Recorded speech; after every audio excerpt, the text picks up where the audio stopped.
hay bastantes personas que nos han dicho, nos han escrito que por la hora no pueden estar presentes en esta actividad. Entonces, hemos decidido grabar este encuentro, esta reunión, esta conferencia, esta conversación.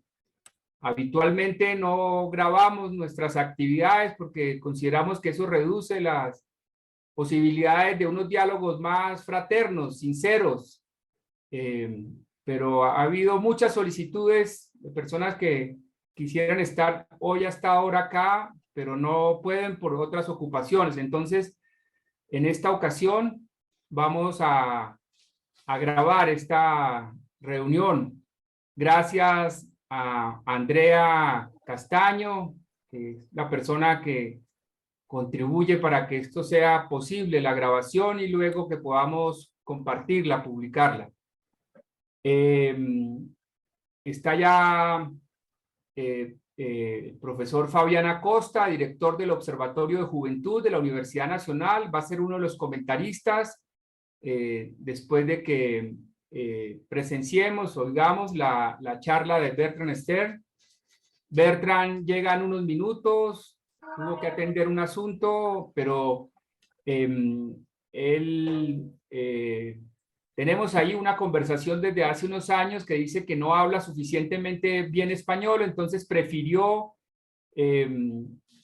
grabar la charla, grabar la conferencia, después de una, como lo ha dicho Bertrand, una muy buena traducción que ha hecho Ruth Zimmerman de la comunidad de aprendizaje Ubaque del Parque Chicaque en Cundinamarca, Colombia.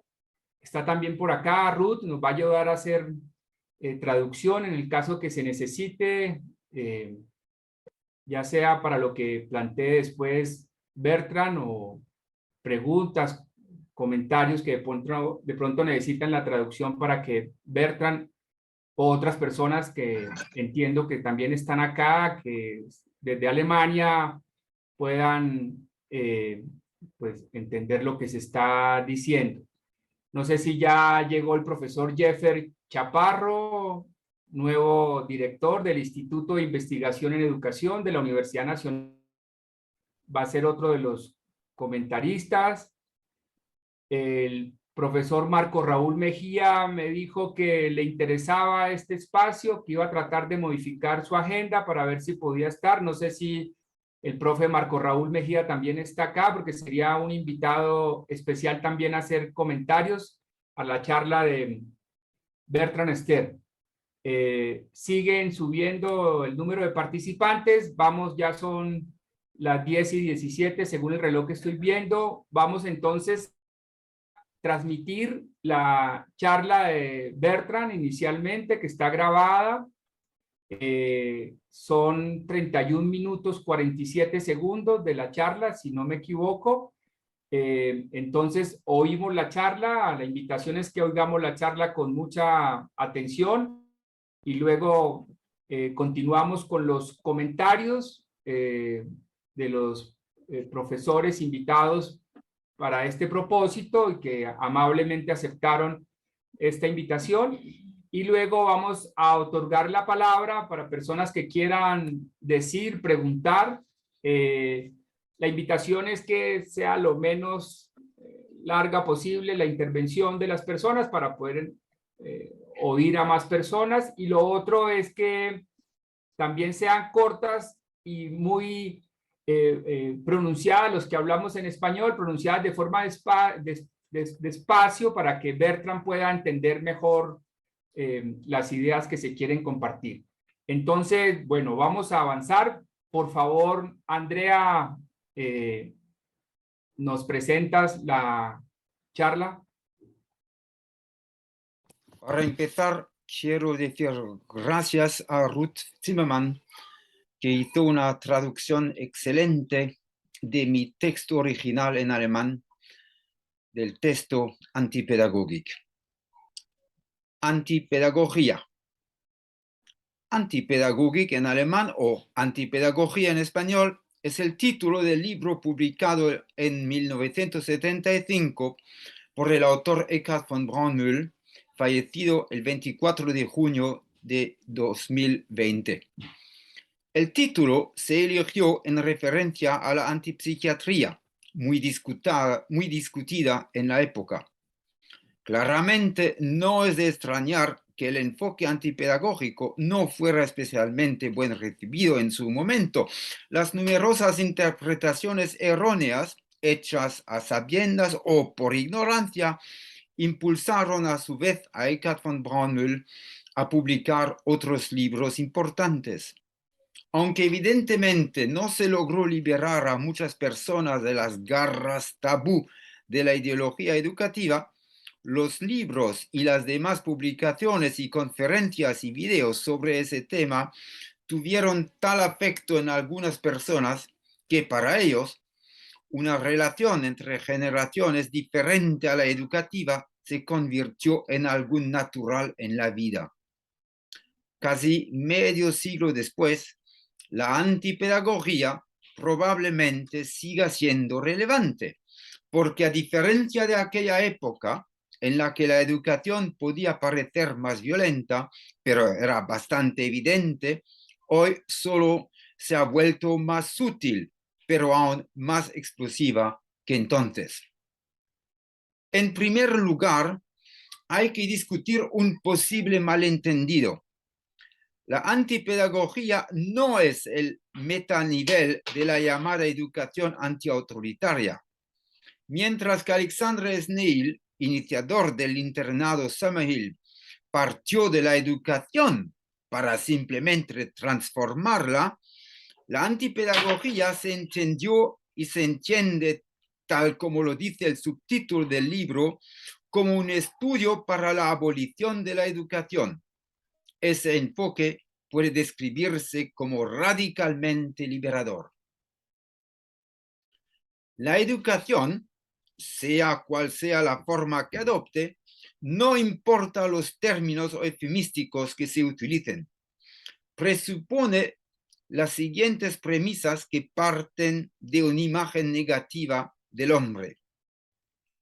1. El hombre es por naturaleza un ser defectuoso que necesita orientación para existir como persona civilizada y orgullosa. 2. Este liderazgo presupone un objetivo normativo determinado que hay que alcanzar.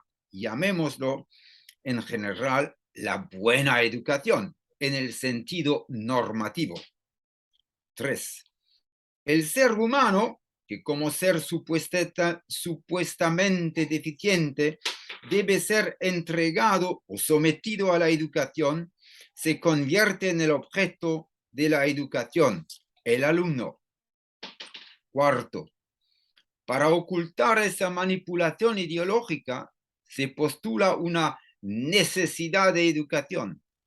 Ese truco conceptual oculta a quien necesita realmente la educación. Un análisis más detallado muestra que los educadores necesitan a los alumnos, posiblemente de forma inconsciente, para desviar la atención de sus propias necesidades. 5. Un principio esencial de la educación es la afirmación: yo sé mejor que tú lo que es bueno para ti, que no solo afianza la dominación, sino la desconfianza. 6. La dicotomía anclada en el sistema educativo conduce al carácter autoritario imperante que, como fundamento de las ideologías y regímenes totalitarios, es contrario a la democracia. 7. En ese sentido, la buena educación en cualquiera de sus formas se opone al respeto por el sujeto social autodeterminado, digno y competente. Cuando el centro de atención es el ser humano con capacidad de vida, no hay lugar para la educación. 8. En la mayoría de los casos, la supuesta crianza disfrutada, que en realidad fue sufrida, tiene que ser justificada después por un proceso que en psicología se llama identificación con el agresor. Afirmaciones como las cachetadas de mi padre no me hicieron daño, o sin la estricta educación en casa, en la escuela, en el internado, no me habría convertido en lo que soy, atestiguan esta justificación. Podemos hablar de una racionalización, en su mayoría inconsciente, de la violencia educativa. Uno de los resultados de eso es que los educados, cuando se presenta la oportunidad, se transforman en educadores, un círculo vicioso verdaderamente desagradable, una especie de sutil compulsión a repetir. 9. Además, la antipedagogía ha puesto de manifiesto un hecho que se denomina efecto contrario. El resultado, por ejemplo, de una educación bien intencionada no es lo que se postula, sino a menudo su contrario. Detrás de la intención transmitida de convertir al alumno en una buena persona, suele quedar el mensaje de que no es una buena persona.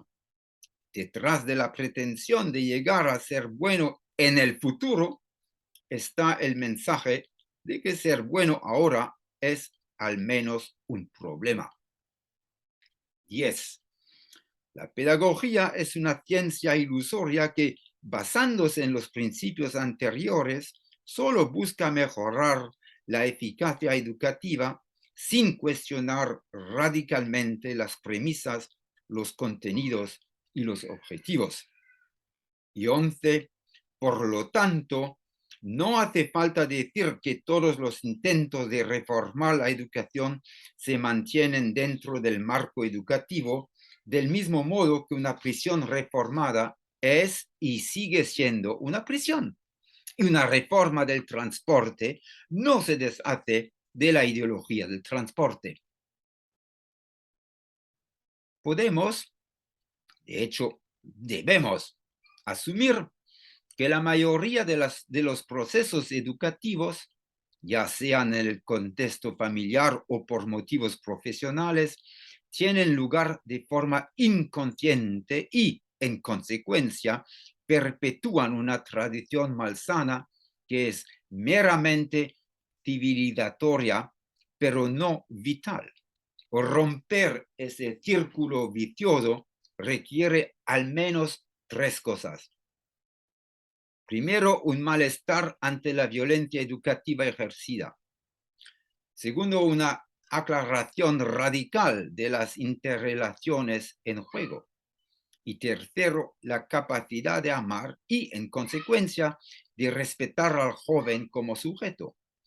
Por los malentendidos que suelen surgir, la vida siempre se desarrolla libremente en un contexto ecosocial y requiere estructuras claras para poder prosperar.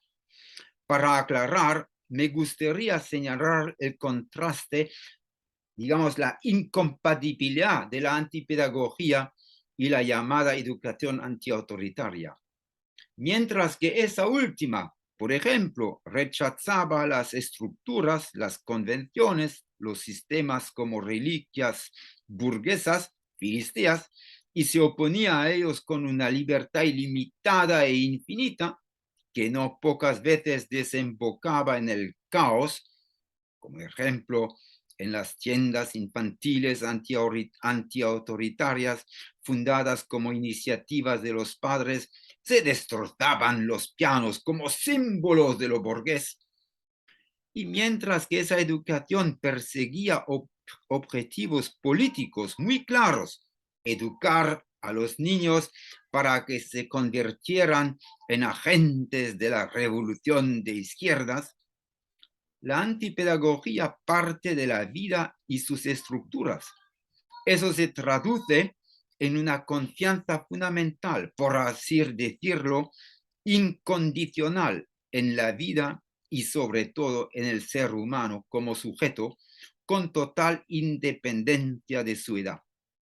En otras palabras, Mientras que la pretendida libertad se malinterpreta como una carta blanca que conduce rápidamente al caos, lo que genera sistemas autoritarios como reacción. No se ha experimentado eso desgraciadamente varias veces en la historia de la cultura.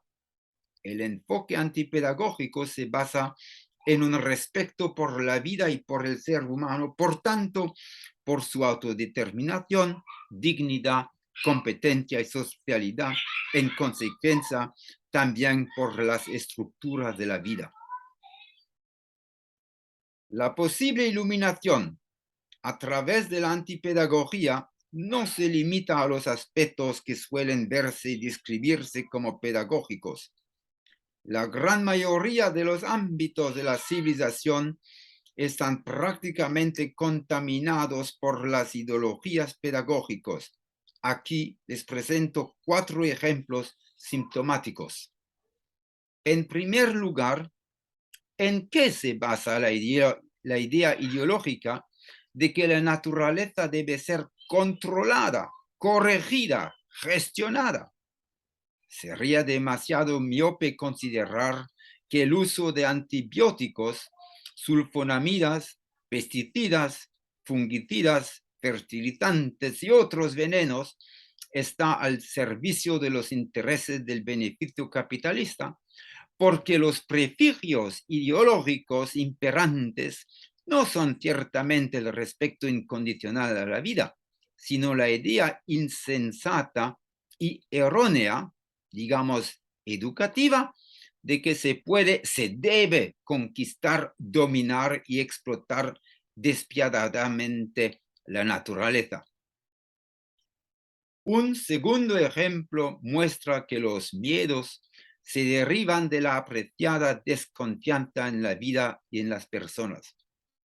Ese nacimiento degeneró en un acto médico en la sala de partos y después el bebé no fue alimentado según sus propias necesidades, sino según el reloj, por ejemplo, para que se acostumbrara pronto al orden. Una civilización tan cruel y violenta solo puede darse ahí donde las personas han perdido el contacto con su naturaleza y su naturalidad. El maltrato violento del recién nacido, considerado como un objeto insensible al dolor, solo era y es posible en el marco de una ideología educativa intencionada, es decir, en un ámbito pedagógico.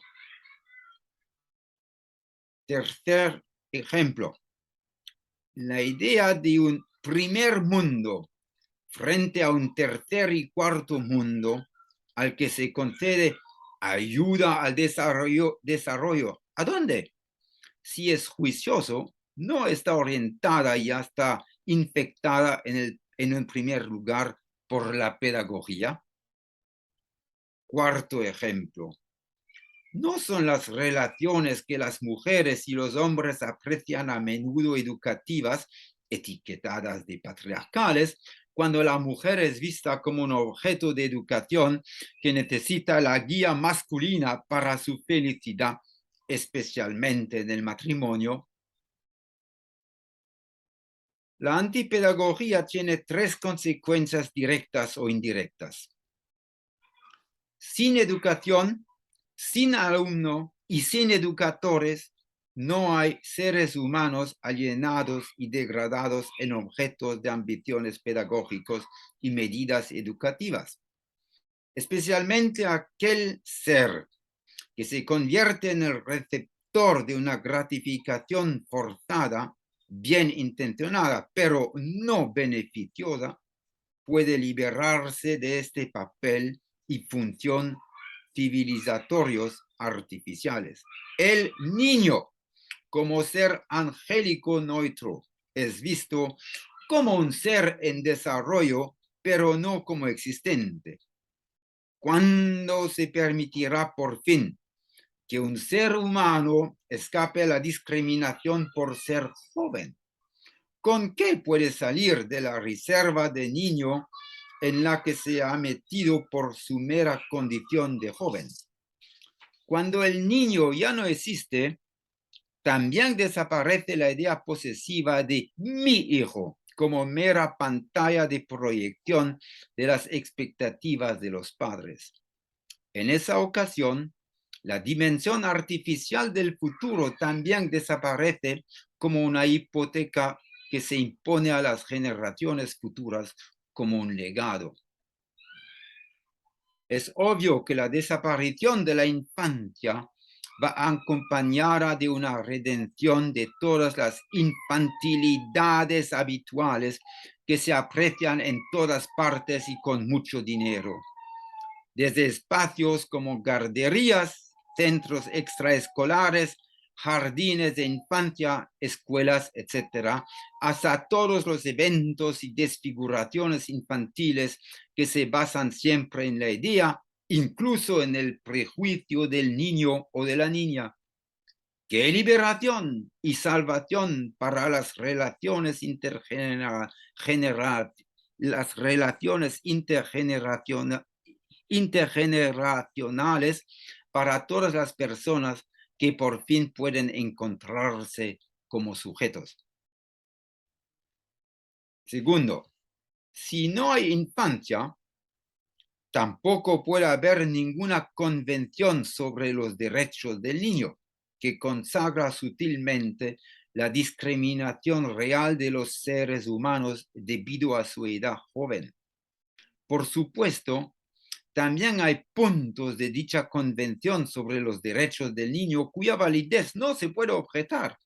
Esos puntos por sí solos estarían cubiertos por los postulados reconocidos de las convenciones de derechos humanos. En segundo lugar, podrían significar que los jóvenes afectados podrían reclamarlos como sujetos, por ejemplo, cuando sintieran que se han violado sus derechos fundamentales. Sin embargo, eso no se les concede, porque solo algunas asociaciones tienen derecho a demandar. Y, en tercer lugar, aunque esa convención sobre los derechos del niño ha sido ratificado políticamente por muchos estados, esto no ha supuesto ningún cambio en las condiciones de vida reales de los jóvenes. Esto ilustra otro hecho. El joven sin derechos se considera un objeto de protección. La protección, como expresión de una arrogante buena intención, esconde en realidad una discriminación, ya que al objeto de la protección simplemente se le niegan capacidades básicas. Por lo tanto, siempre que se hable de protección, hay que tener la máxima precaución, especialmente cuando se niegan y retienen los derechos fundamentales del objeto de la protección, sobre todo el derecho a rechazar algo y, por ejemplo, a decir no verbalmente o de alguna otra manera. Tercero, la consecuencia más dramática de la creación de la infancia y de sus mimos pedagógicos forzados proviene de una autoridad que no debería estar autorizado para ello, el propio Estado.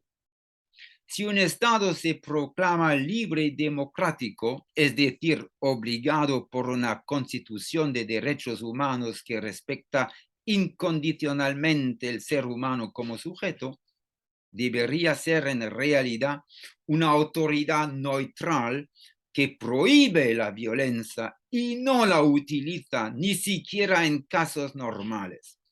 Sin embargo, la caída en desgracia absoluta es que este mismo Estado se convierte en actor pedagógico y no solo justifica la humillación del joven como ser que hay que educar, sino que lo aliena como alumno, es decir, como objeto sometido a las ideologías escolares y hecho adicto a la institución escolar durante la mayor parte de su vida.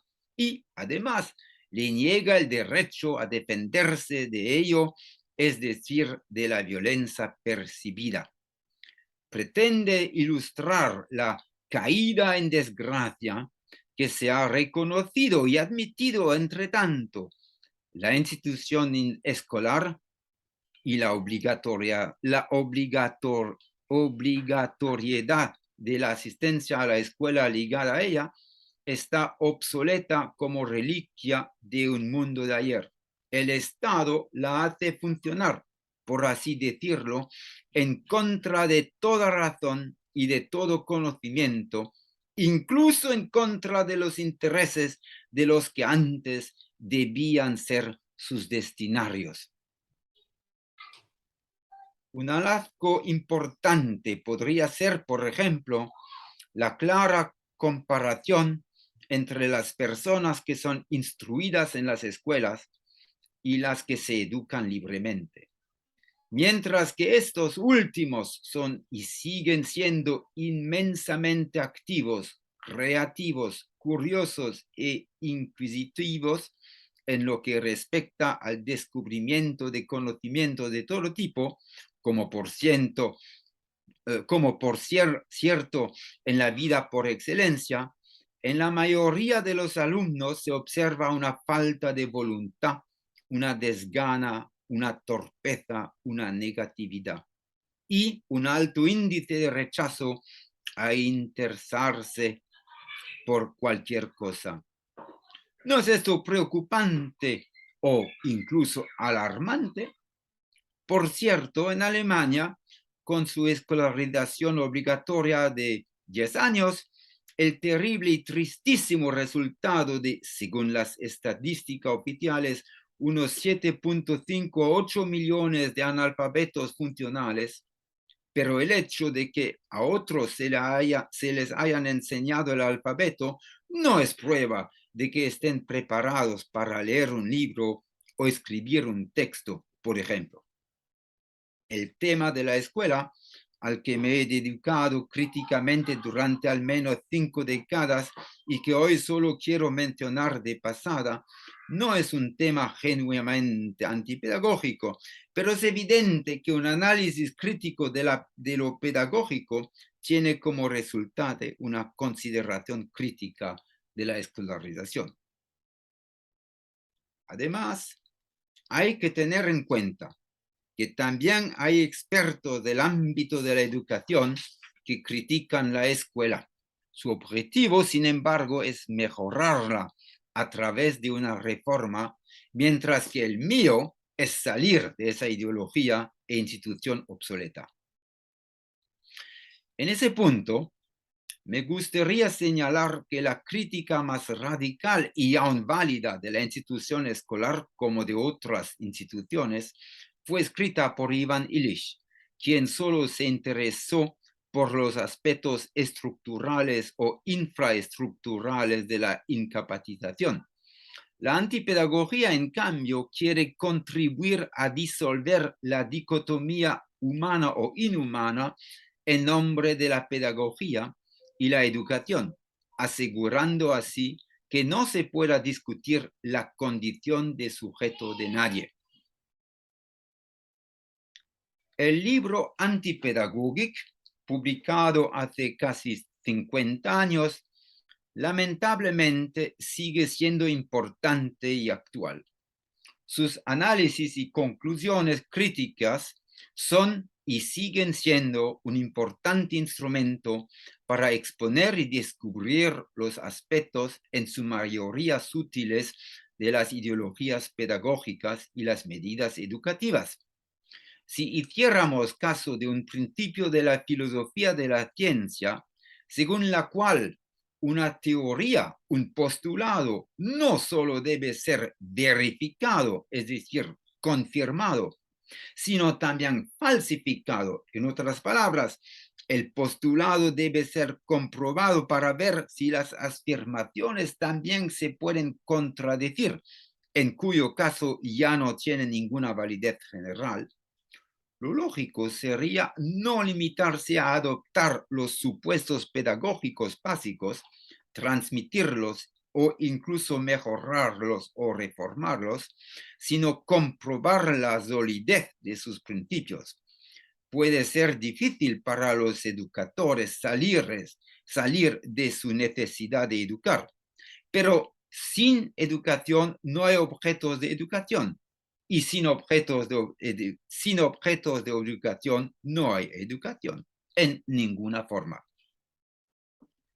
Por último, para evitar malentendidos comunes, quien vive sin educación no es, por tanto, un egocéntrico o narcisista. No es un ser antisocial, poco fiable y desconsiderado. No es un parásito a costa de la comunidad. Quien no está civilizado educativamente no se convierte por ello en un supuesto bárbaro, primitivo y salvaje. Si la educación crea al objeto de educación, la liberación de la educación es la posibilidad de que el hombre sea y permanezca como sujeto. Un sujeto que siempre está inmerso en un contexto sociocultural y ecológico, ligado a sus respectivas normas y convenciones. En ese sentido, un ser social. Y como sujeto, se respeta y aprecia su constante capacidad activa y creativa. Me gustaría ilustrar esas características con un ejemplo. En cualquier parte del mundo, cada grupo humano ha descubierto su poder lingüístico que surge de una necesidad interior. Pero el poder lingüístico se despliega y florece mejor ahí donde no se abusa de ella como objeto de educación, mientras que la educación lingüística a la que se expone y somete a las personas tiene consecuencias devastadoras. El poder lingüístico está ligado a la madurez, que a su vez está ligada al aprecio absoluto e incondicional del ser humano desde el principio. En otras palabras, habrá habido intentos de acercar la antipedagogía a una utopía natural filosófica y de pretender que se lucha por un mundo paradisiaco. En mi opinión, el intento de civilizar al ser humano como objeto de educación es una aspiración muy utópica, aunque debo confesar que la sutil manipulación en la que nos enfrentamos ahora me deja cada vez más perplejo. A la vista de los acontecimientos de los últimos meses, ¿se puede hablar todavía de una naturaleza humana, salvo algunos ejemplares únicos que podrían considerarse reliquias de una especie virgen, por así decirlo? Las experiencias de los últimos siglos muestran, sin embargo, que siempre ha existido una autorreflexión según la cual los pueblos se han desprendido simplemente de la dominación que les oprime y aliena.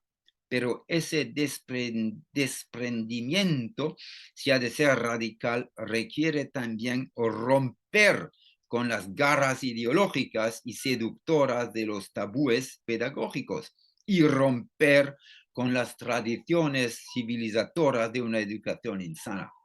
El reto fatídico, por así decirlo, como exigencia de ruptura de lo anterior, no es una seducción hacia una utopía paradisiaca, sino una invitación a la verdad y a la honestidad de la vida y del ser humano.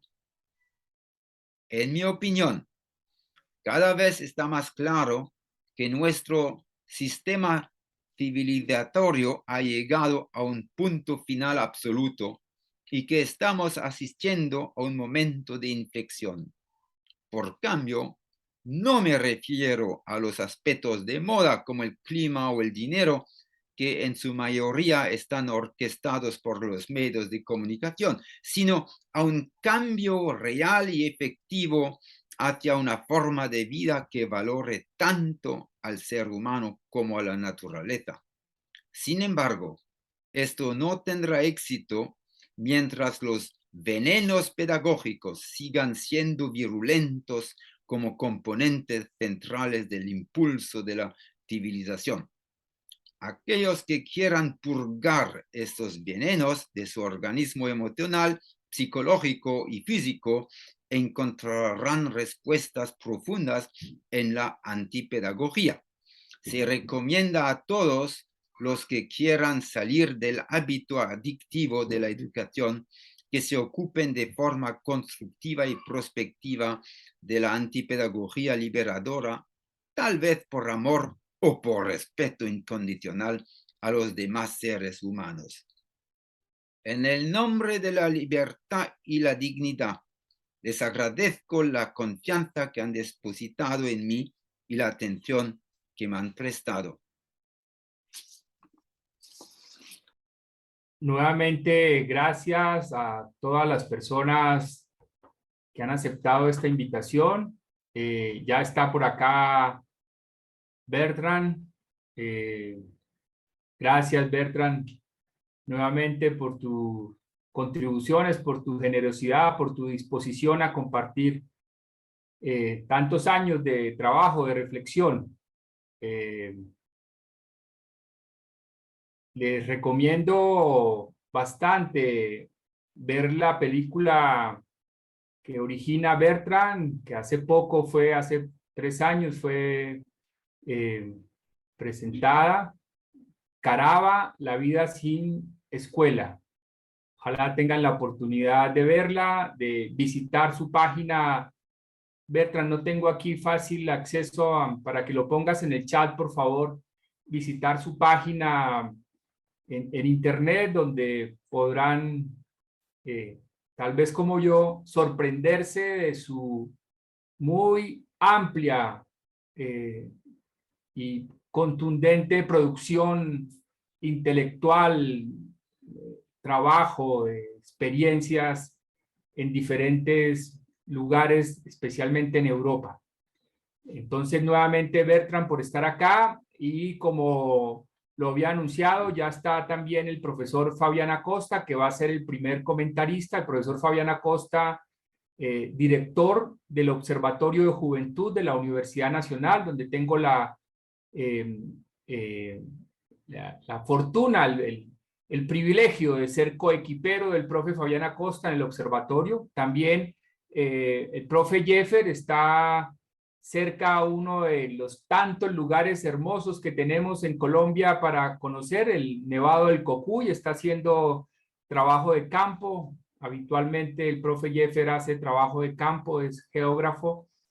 Está con un grupo amplio de estudiantes allá, y también menciono esto porque tiene problemas de estabilidad con la conexión a internet, pero estaba hace un momento conectado, ya vuelvo a buscarlo. Entonces, inicialmente le ofrezco la palabra al profe Fabián Acosta para que presente sus comentarios. Luego el profe Jeffer Chaparro. Vamos a abrir a otros comentarios, preguntas, como les mencionaba.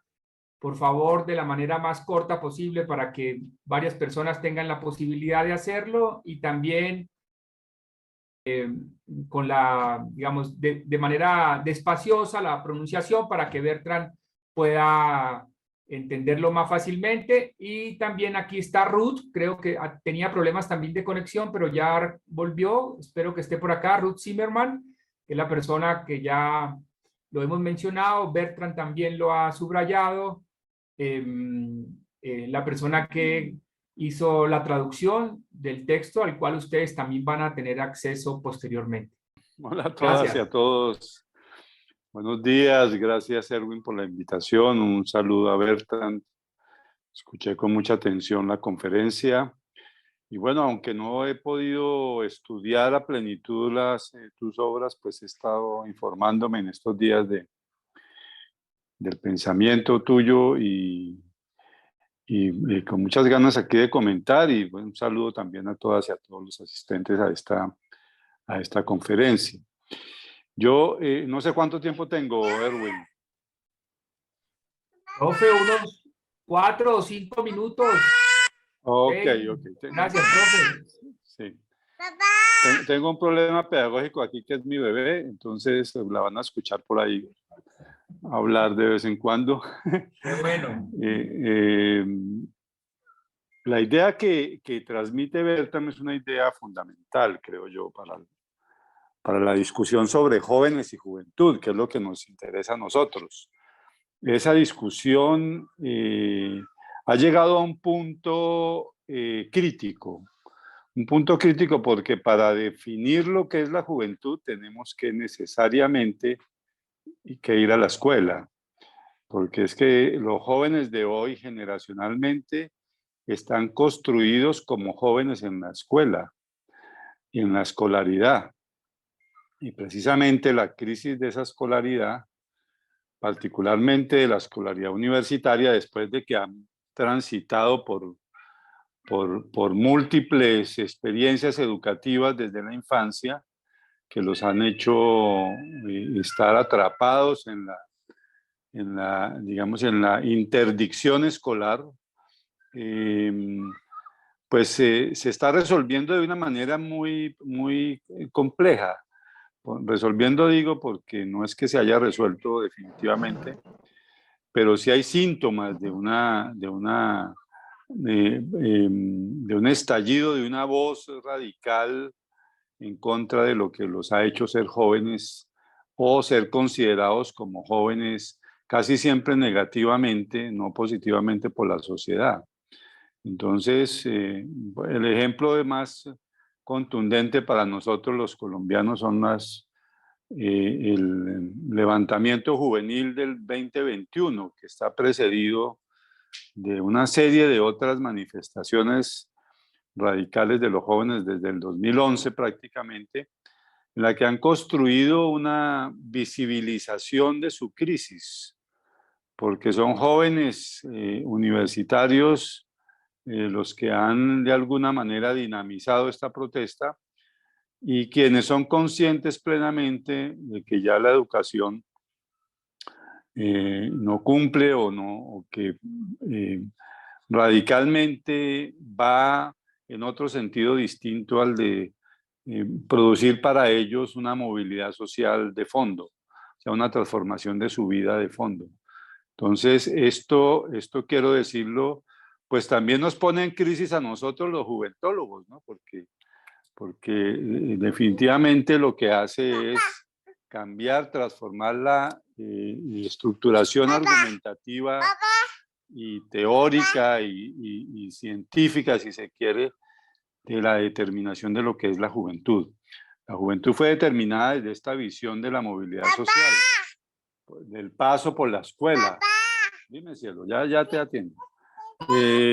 Esa visión del paso por la escuela, pues es lo que está en ruinas un poco ahora, porque los jóvenes son conscientes de que deben especializarse, tener doctorados, maestrías, etcétera, pero al mismo tiempo son conscientes de que eso no les va a realizar un cambio y una transformación profunda de su vida, sino al contrario, les produce muchas angustias que están relacionadas con su vida cotidiana, con su psicología como seres humanos, porque en la medida en que saben más, conocen más, tienen más acceso a una civilización del mundo, en la educación también hay experiencias positivas, no solamente son experiencias de intervención del Estado y del poder. Los jóvenes han generado resistencias y modos de vida distintos a los que les ofrece la institución. En ese intercambio complejo de experiencias vitales, los jóvenes sufren también desde el punto de vista emocional y psicológico, porque se dan cuenta de que no van para ningún lado, de que no van para ninguna parte, de que su futuro no está asegurado por esa vía.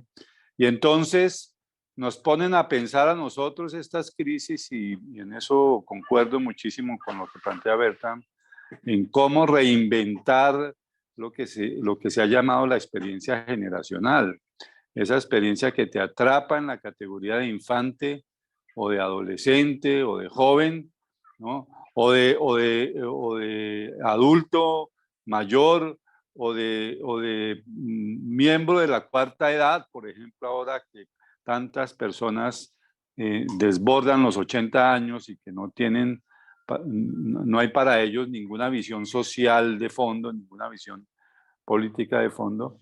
Esto nos pone a nosotros a tener que pensar en la reinvención de esas categorías generacionales y, por supuesto, a la reinvención a través del diálogo intergeneracional, por ejemplo, que es algo que no se ha dado, para reconocernos como seres humanos en distintas etapas, en distintos momentos de la vida, y inventar políticas que también ayuden a transformar, porque, pues, digamos, la crítica es importante, pero como decía un famoso filósofo del siglo XIX, no es suficiente con el arma de la crítica, ¿no?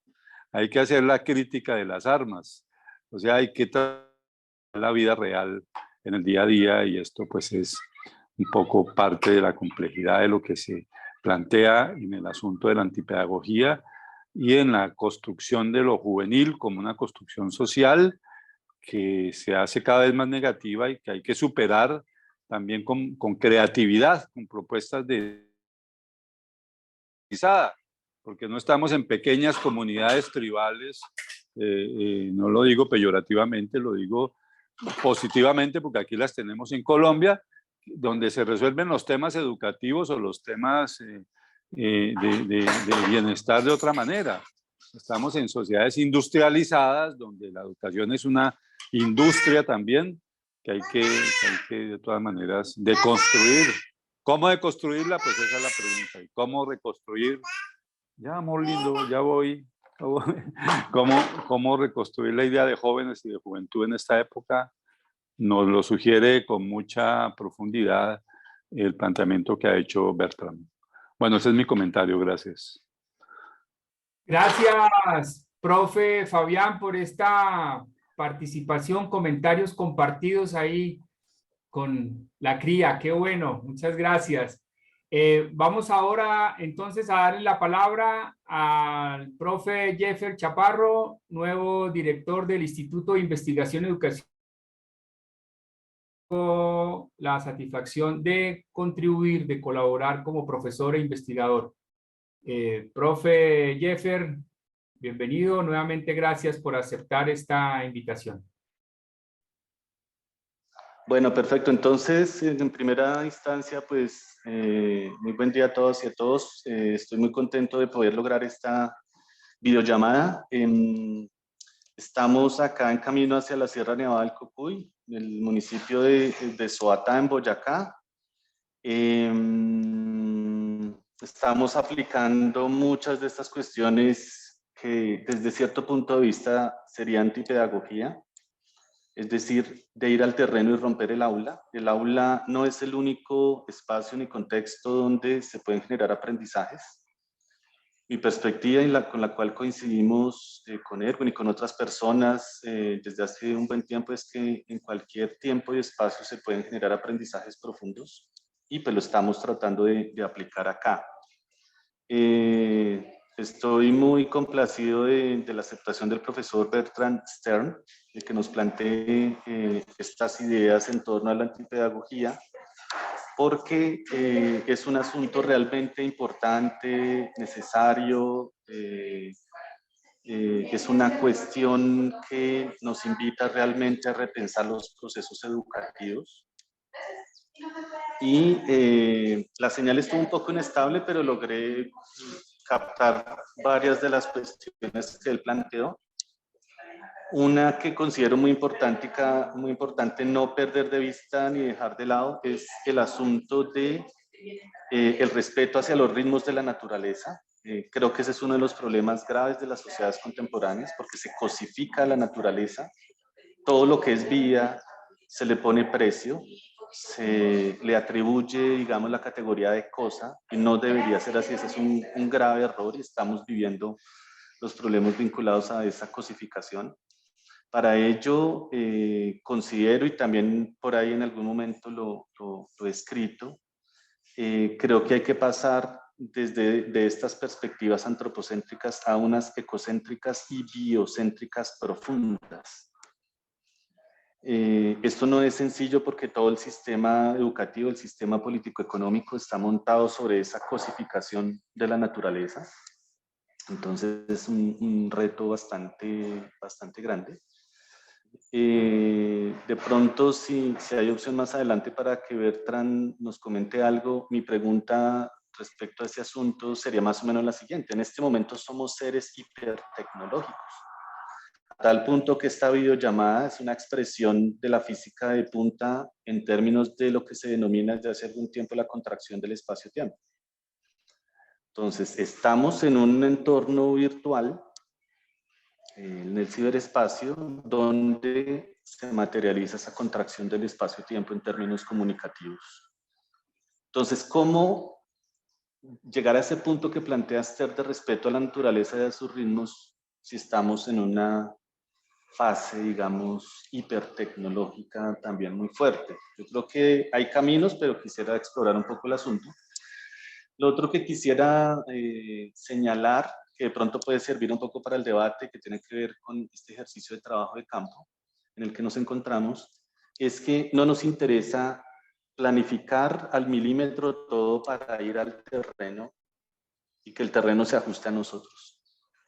Es al contrario lo que estamos haciendo. Nosotros vamos al terreno, vamos al territorio, revisamos los paisajes y nos debemos ajustar a sus ritmos para tratar de comprender y de generar algunos procesos de aprendizaje. Específicamente me encuentro aquí en un curso que se denomina Geografía y Humanidades, Arte, Cine y Literatura, y yo hago énfasis en la relación entre geografía y cine. Estamos registrando el municipio, estamos grabando. Cada estudiante es responsable de un mini documental de 10 minutos. Y estamos utilizando las perspectivas teórico-metodológicas vinculadas a ese arte rebelde que arrancó hace más o menos 100 años, que se recontextualizó con el asunto de las derivas y el situacionismo de mediados del siglo XX, que implica hacer recorridos libres, pero con los sentidos muy despiertos de los territorios para reconocer precisamente sus ritmos y a través de ello generar una geografía audiovisual que estamos peleando en términos, digamos, epistemológicos, planteándolo como una nueva forma de mapeo. Es decir, cuando se graba, se mapea el territorio. Esto puede sonar de pronto para algunos no tan nuevo, pero para la geografía ortodoxa esto no existe. La única forma de mapeo es el mapa convencional. Y aquí estamos tratando de aplicar otro tipo de perspectivas. En estas apuestas pues, nos han ocurrido cosas interesantes. Han llegado estudiantes de Francia, Alemania, México, Chile. Ahora hay alguien de España y lo que me dicen es, en mi país no hay un curso de este tipo. No existe, no aparece. Entonces creo que estamos aportando esas perspectivas que, repito, desde algún ángulo podrían denominarse como antipedagógicas, y pues estamos tratando de relacionar ese caos, lo imprevisible, las derivas, el situacionismo, y yo estoy estoy en un lugar, pareciera muy preparado por el mapa que hay atrás, pero no, simplemente caminé por el parque principal del pueblo, se los voy a mostrar ahora, a ver si de pronto lo ven. Estamos acá en Suatá. Y lo que hice un poco a último momento fue tratar de ubicar un lugar para poder estar en la videollamada. Y entré a un café y pues lo encontré organizado de esta forma tan bonita que lo hubiésemos, digamos, acordado. A ese asunto desde las perspectivas postestructuralistas se les denomina fluir con el caos. Confío en lo improbable. Y ese es un asunto importante para el autoaprendizaje y para el aprendizaje más libre, autónomo, ese aprendizaje que rompe el aula, ese aprendizaje que va a los territorios, que va a las sociedades, a las comunidades. Y es eso, ajustarnos a esos ritmos, tratar de conectarnos, ser sensibles a estas cuestiones y evidentemente en nuestro caso pues generar un producto académico que tenga una perspectiva, digamos que más abierta, más libre, más feliz. Yo he podido, ya con esto cierre, he podido hablar con algunos colegas, profes que trabajan más en las escuelas de cine y para ellos es raro tener una salida de campo para poder ir a registrar. En este caso, somos, digamos, privilegiados en términos de poder salir al encuentro de esos territorios, de esas comunidades, de esos paisajes. Estamos hasta ahora arrancando la salida. La idea es tal vez jueves, viernes ascender al glaciar en la Sierra Nevada del Cocuy. Entonces, eso quería comentarles. Muy interesante todo lo que plantea Bertrand. Creo que podríamos discutir mucho tiempo, pero aquí estamos aplicando precisamente esas lógicas, digamos, caóticas, rizomáticas, disidentes, y bueno, pues eso quería comentarles. Gracias, Jeffer.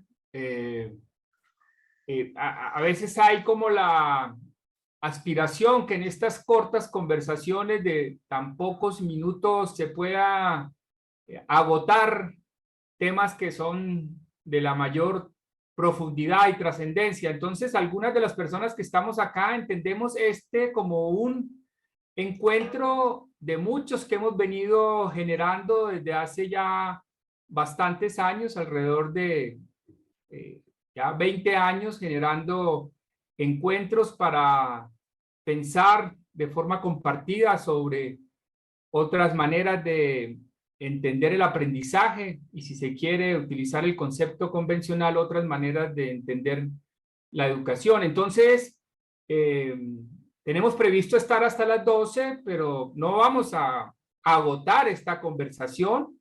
Para las personas que se interesan en profundizar más en estas ideas planteadas por Bertrand y por las personas que han continuado en el uso de la palabra, como el profesor Fabián Acosta, el profesor Jeffer, le recomiendo revisar el curso que iniciamos el próximo 11 de octubre, un curso de extensión, un curso abierto,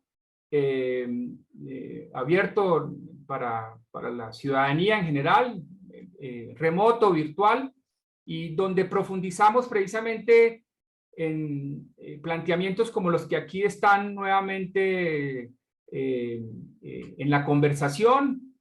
Trabajamos sobre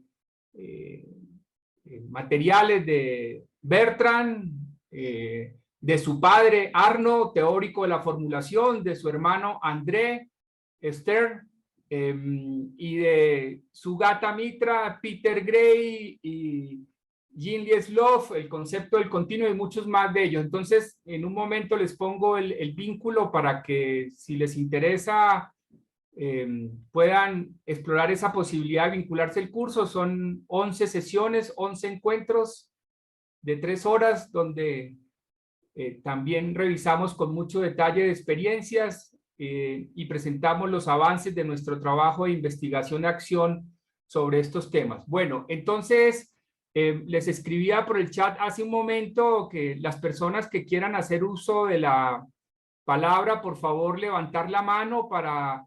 Vamos a otorgar unas 3, 4 palabras y luego nuevamente le ofrecemos la palabra a Bertrand para sus consideraciones. ¿Quiénes quieren hacer uso de la palabra en este momento?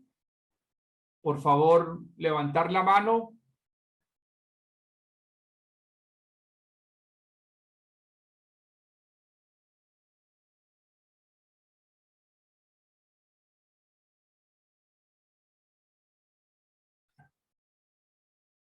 Ya.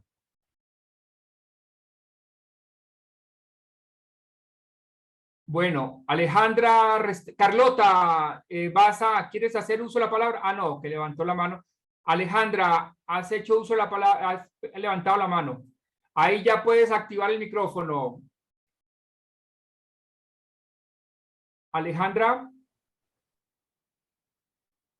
Bueno, muy buenos días para todos. Les hablamos desde la comunidad de aprendizaje de Huachicaque, aquí reunidas con varias personas que participamos en el proyecto, donde pues por obvias razones que estamos aquí tratando y procurando, ¿no? De hacer ese juego libre, ese aprendizaje natural, sin ninguna castración de, digamos que del ser libre del niño.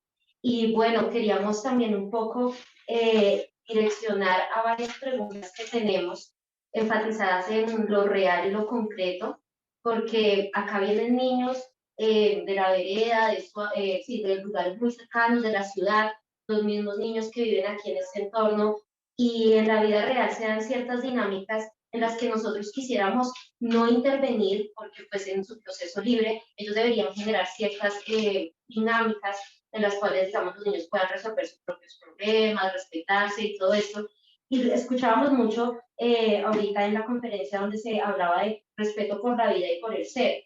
Entonces nosotras pensábamos cómo en la vida real podemos generar que el niño respete la vida y el ser de los otros, y pues también de nosotros quien convivimos con ellos, sin ser autoritarios, sin imponer reglas y ponerles parámetros, pero pues que se generen unas relaciones de confianza, de cariño y pues sobre todo de respeto con ellos, sin decirle, hola, no le golpee al otro, hola, no le jale, hola, no le muerda al otro, porque sería muy interesante saber o entender esas estructuras claras de cómo funcionan ellos, porque nosotros aquí no los queremos condicionar, pero pues tampoco podemos dejar que incluso pues un niño de pronto pase por encima del otro, o incluso en mi ser personal, cuando un niño me maltrata a mí como persona, como ser humano, cómo me debo sentir, cómo debo actuar, cómo en esas relaciones de respeto por la vida y por el ser podemos juntarnos niños y también adultos y entre ellos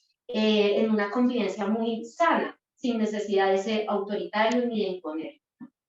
Sí, de pronto para añadir, la pregunta para Bertrand sería esas estructuras claras de las que usted habla, ¿no? Eso mismo no se podría como traducir en límites y un tipo de educación. O sea, para mí eso queda muy teórico. Me encantaría dar ejemplos de la vida real porque nosotros aquí estamos metidas en la vida real. Muchas gracias.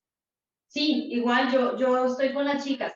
Tenemos un día a día en algunas ocasiones súper conflictivos y creemos que necesitamos mediar porque están afectándose, o sea, hay un niño o hay varios niños que pueden afectar a los demás y entonces decimos, bueno, necesitamos intervenir, pero eso ya no es un autoritarismo, eso ya no es imponerle algo, pero si veo que incluso me están afectando a mí. Claro, para no serlo más largo, pero sí, estamos como en conjunto con las chicas. Cómo manejarlo desde un ejemplo real y pasar de lo teórico a lo práctico. Entendiendo que UBA es un contexto pues, donde estamos en el bosque, donde no hay currículo, donde no hay materias obligatorias, donde no hay absolutamente nada que se le exija ni se le obligue al niño, sino simplemente ellos vienen aquí en un aprendizaje libre. O sea, ellos están generando sus propias iniciativas, generan sus propios conocimientos, nos buscan, claro, obviamente, cuando ellos requieren que los apoyemos, cuando algo no saben, cuando algo quieren descubrir y nosotras estamos a disposición del niño. Pero en la vida real, esa sería como la, pues sí, como la pregunta. Gracias, Alejandra, Ruth. Arnold, tiene la palabra. Ya puedes. A todos, muy buenos días. Sí, yo me uno a esta curiosidad acerca de cuál es la postura de la antipedagogía en relación a las nuevas tecnologías y concretamente los videojuegos, ya que son productos que tanto indirecta como indirectamente condicionan el comportamiento humano y hay un interés en realizar esta manipulación de la conducción, ¿no? Entonces, un poco aquí, si se habla de no entorpecer el desarrollo del niño, tenemos hoy en esta nueva era de nuevas tecnologías un montón de vertientes que imposibilitan de una manera invisible al niño de desarrollarse. Hablo también ahí pegado de la alimentación, por ejemplo, en donde tenemos una apertura de azúcares en exceso, ¿no? O los videojuegos también, que saturan la mente e impiden al niño apreciar tanto introspectivamente como hacia su mundo ecosistémico.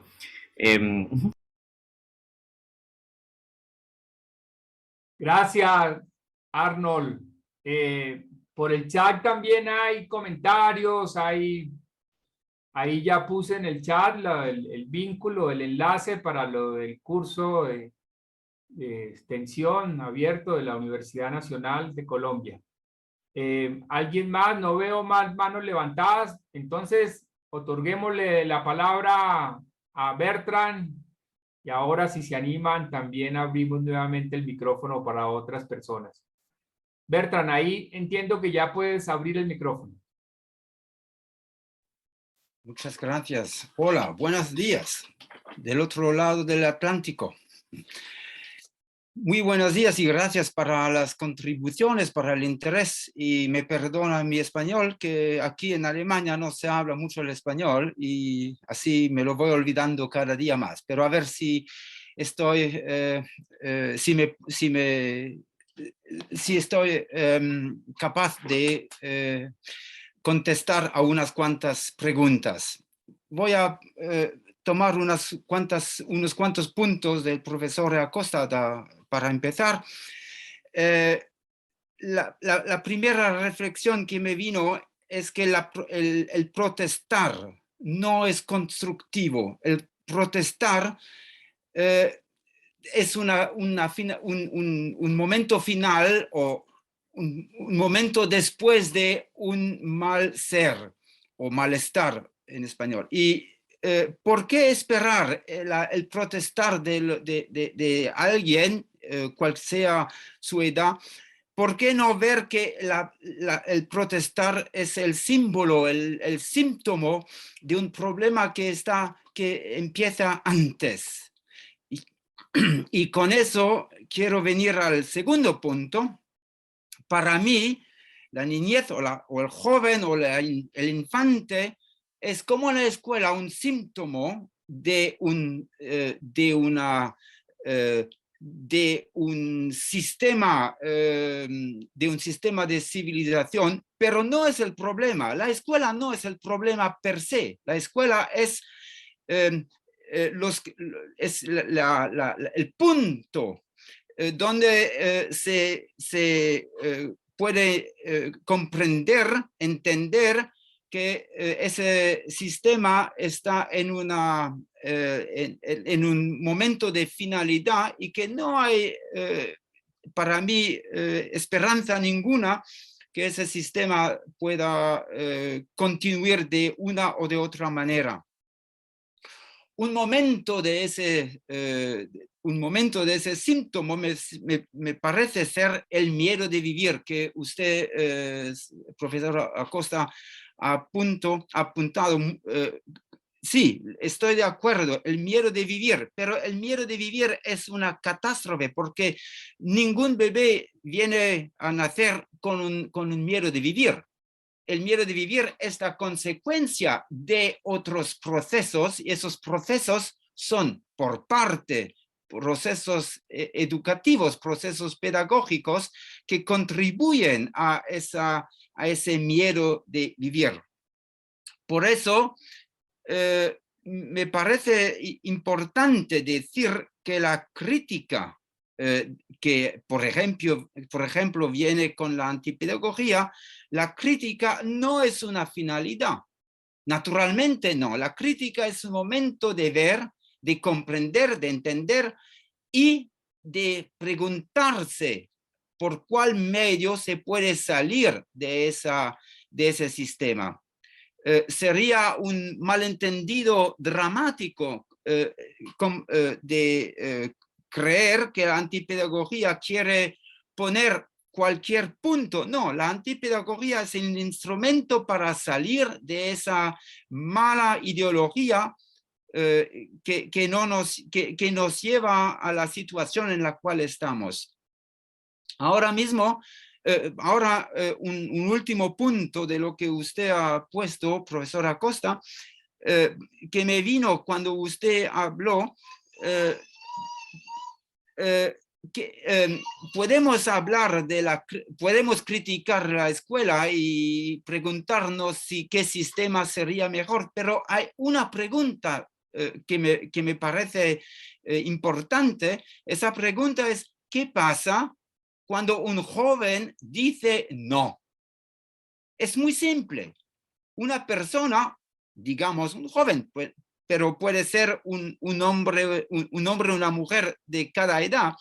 Si alguien dice no, no se puede decir vamos a hacerlo de otra manera. No, la persona ha dicho no y quiere que ese sea respetado. Bueno, por eso digo, si eso lo podemos aceptar, que una persona dice no, se cae todo el sistema educativo, porque el sistema educativo está basado en la idea que el joven o la otra persona que hay que educar, los adultos, no pueden decir no. No hay otra manera de salir de ese problema sino en aceptando la posibilidad de decir no.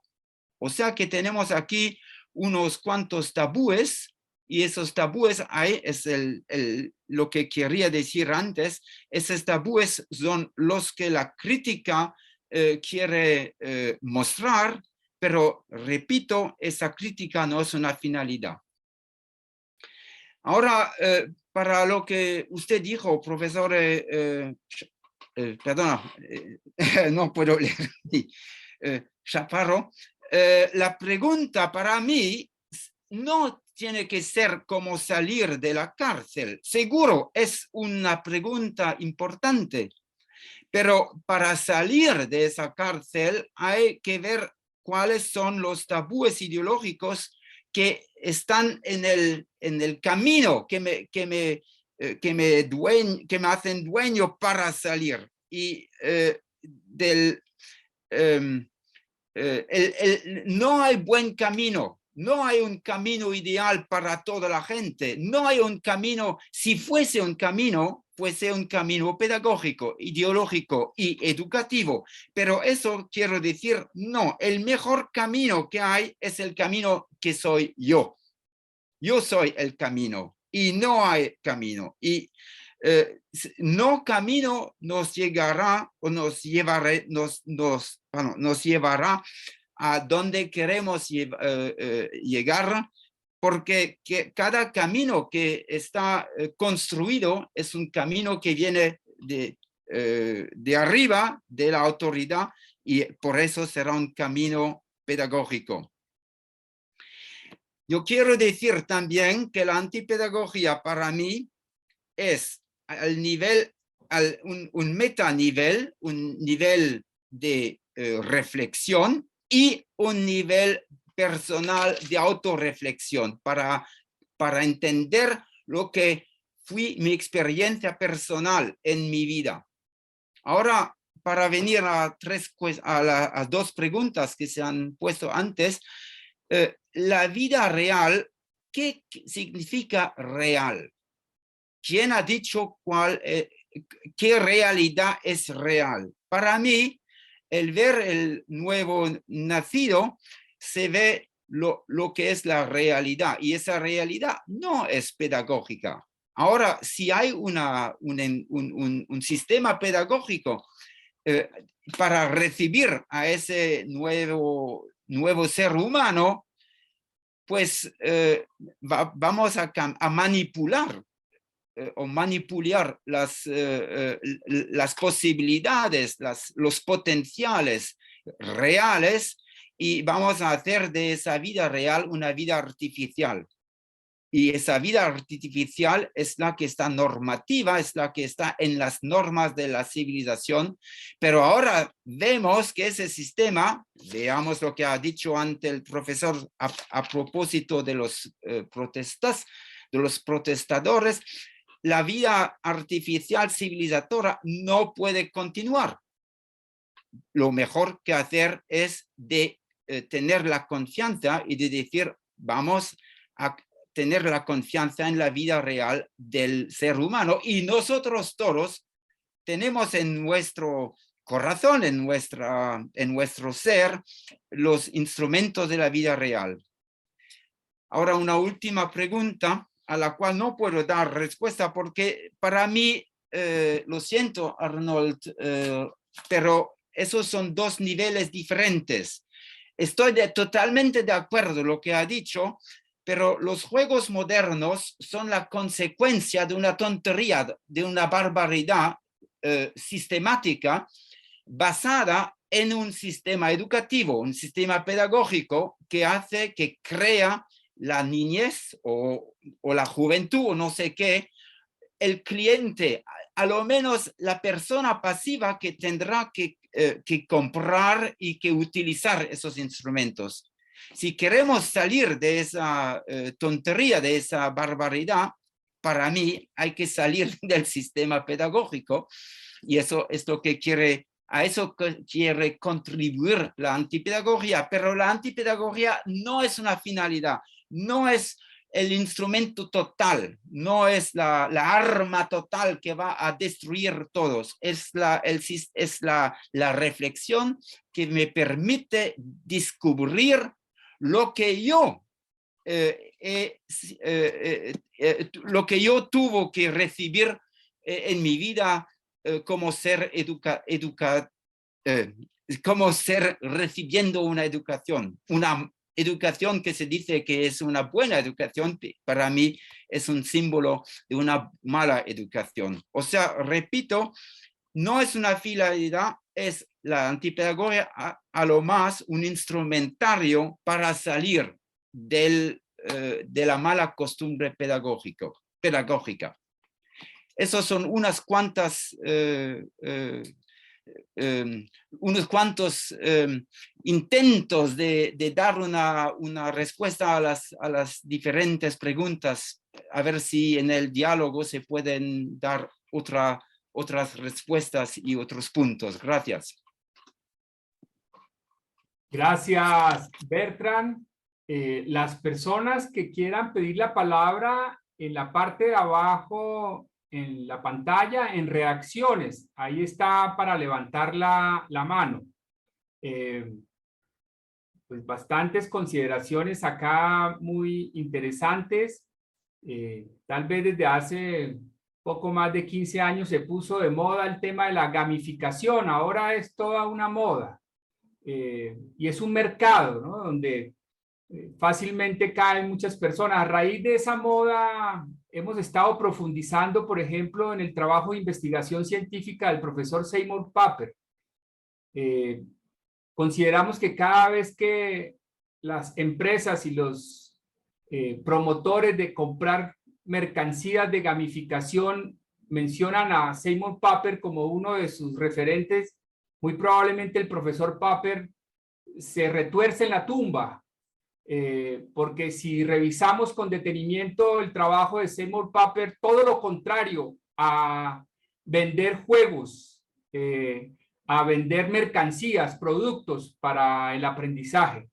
Lo que promovía el profesor Seymour Papert, y lo miramos con bastante detenimiento en este curso que les menciono que hacemos de extensión de la Universidad Nacional, es precisamente cómo los niños y niñas construyen juegos permanentemente, no consumen juegos, no compran juegos, sino construyen juegos. Y parte de lo que hemos estudiado durante estos años y hemos acompañado procesos precisamente de aprendizaje y juego libre es qué es lo que sucede cuando a los niños, niñas se les permite realmente jugar de manera libre.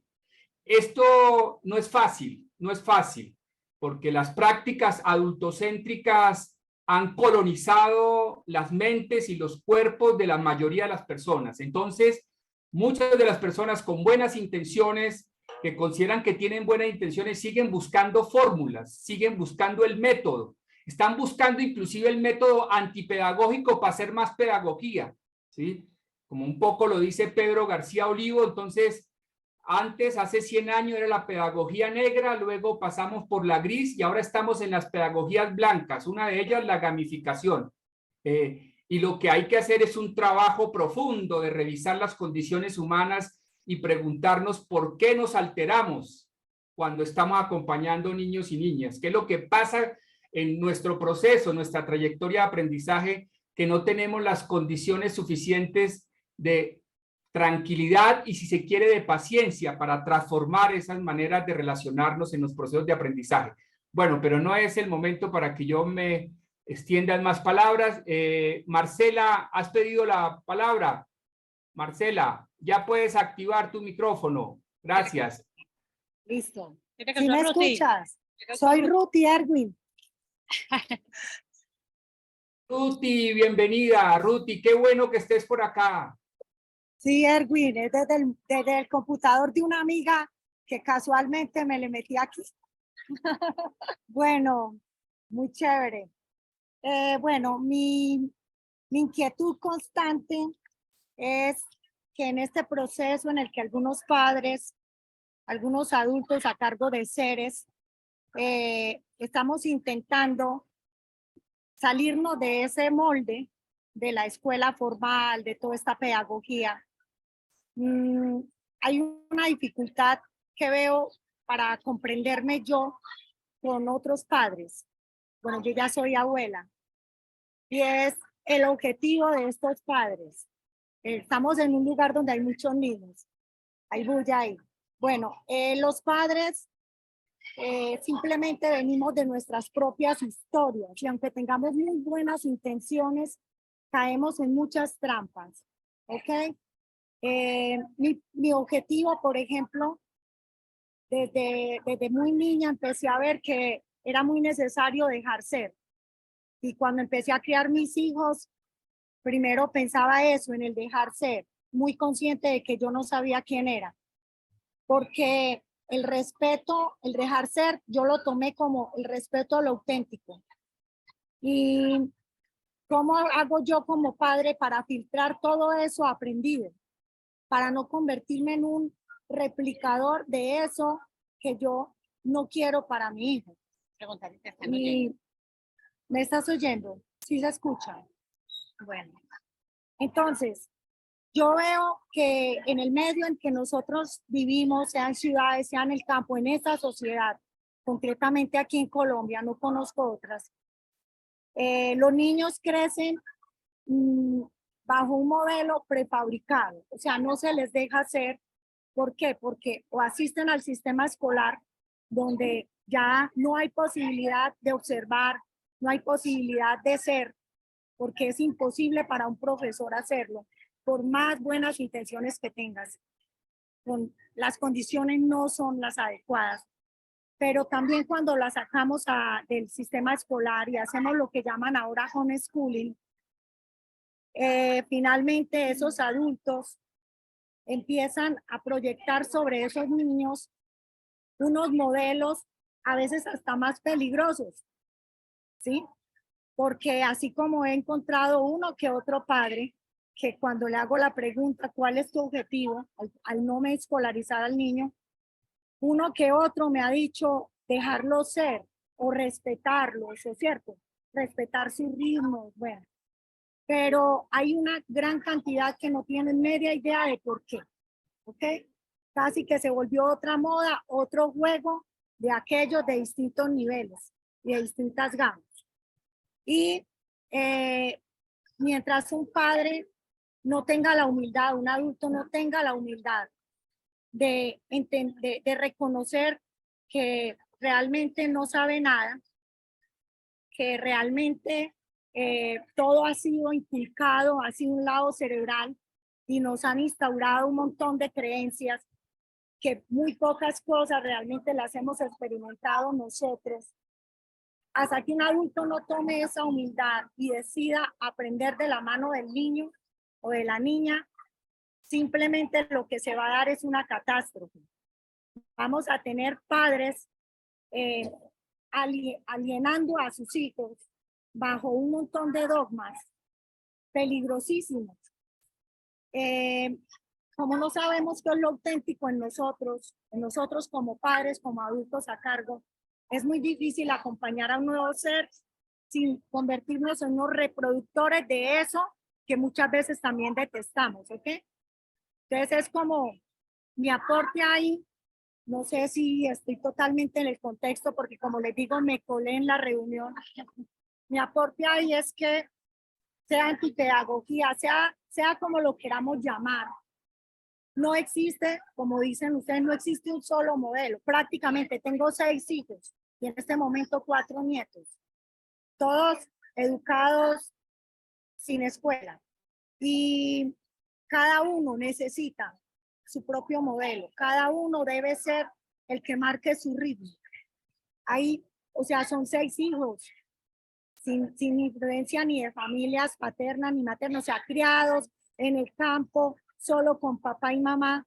Algunos amigos visitan, y aún así son 6 seres totalmente diferentes a los cuales no les serviría mi modelo.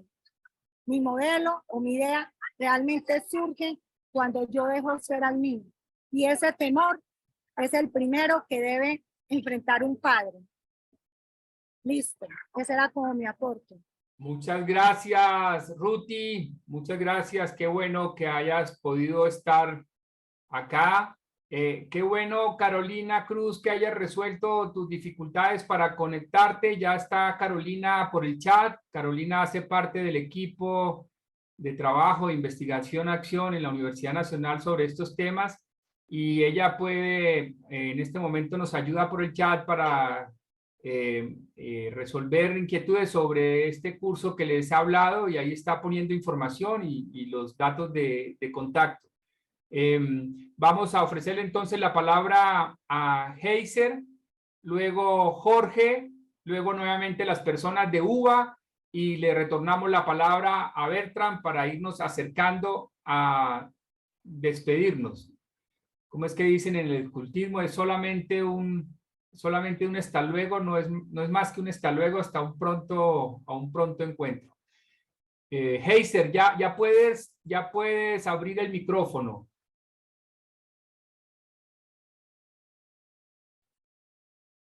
Heiser.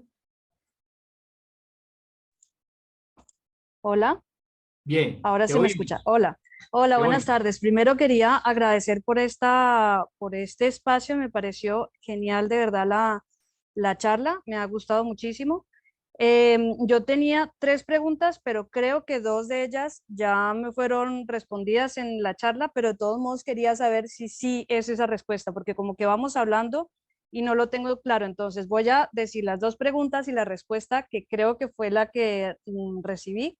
Y la última, que es la que veo que no se ha propuesto. Entonces, la primera pregunta era, claro, primero tendremos que salirnos nosotros como de esa cárcel, ¿no? Para poder ser conscientes de esos tabúes ideológicos que llevamos con nosotros. Y creo que lo que se respondió fue que era la autorreflexión, la herramienta principal para hacer este proceso. Entonces, bueno, quería saber si es así como lo entendí, ¿vale? La autorreflexión. Segundo es, bueno, él dijo que teníamos que ser muy claros de tener un camino propio. O sea, que si queremos como un modelo que nos diga qué hacer, entonces eso se llama educación. Es como que cada persona, cada grupo tiene que buscar su propio camino, ¿cierto? Entonces, yo le pediría saber, si él tiene como una herramienta que sea como una brújula, ¿sabes? ¿Cómo saber yo si realmente estoy siguiendo un camino o me estoy dejando absorber por otra ideología? Porque hay muchas ideologías ahora que aparecen como opciones, ¿no? Como liberadoras, como la alternativa, y resulta que es otra manipulación más. Entonces, si hay alguna herramienta que nos sirva para entender si este es un buen camino, como una brújula. Yo leí el libro de su hermano, el de Entusiasmo, y creería yo que esa puede ser una herramienta. Con mi hijo yo he visto que cuando yo hago algo con él, cuando yo hago una actividad y de pronto no me doy cuenta, pero lo estoy empezando a forzar, porque esa era mi propia expectativa, yo veo en su cara como la tristeza, como la decepción, ¿sí? Y puedo ver en otros casos como un entusiasmo total. ¿Puede ser esa una herramienta para tener una brújula, el entusiasmo en ellos?